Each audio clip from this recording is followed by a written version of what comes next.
Trip mo bang i-level up ang pagiging coffee lover mo?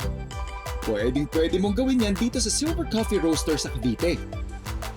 Dahil bukod sa makakatikim ka na ng masasarap na timpla ng kape, makikita mo pa ang mga proseso ng paggawa nito mula sa pag-roast ng beans,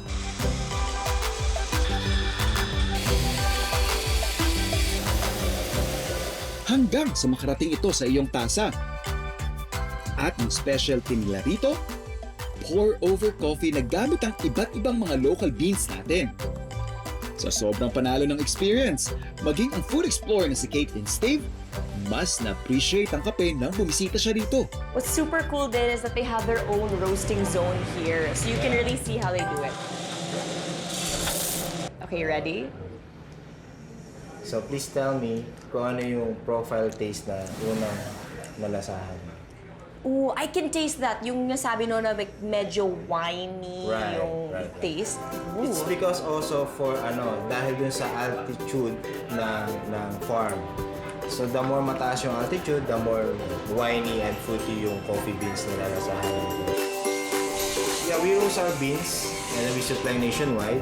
Our roasting area nandun sa kabila, and then meron siyang parang window para yung mga guests nakikita nila kung paano namin niro-roast yung kape. So napansin ko po that the name of your cafe is Silver Coffee Roasters. What's the meaning behind that name po? Actually, ang unang name niyan is Silver Skin.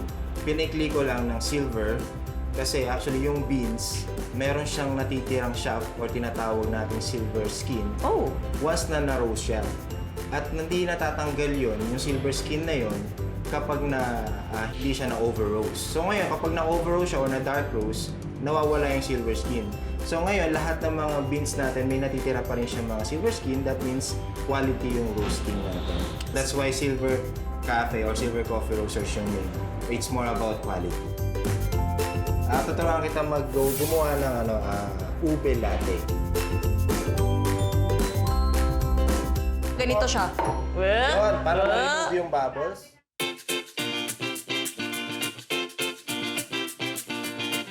Flour to Actually, what you made is a rosetta. Wow! Sorry. Mas siya, advanced na sa hard. Whoa! Sorry guys, mas advanced pala yung pattern ko. Yes. Ang gagawin natin ngayon is yung whiskey cold brew. Wow, you drink this talaga in the morning? Not really, but So, ang recipe natin na gagamitan is yung whiskey, of course yung cold brew, our simple syrup. And for garnish, that's it. Cool. There you go. Okay, ready? Woo! Okay, maybe for everybody else na like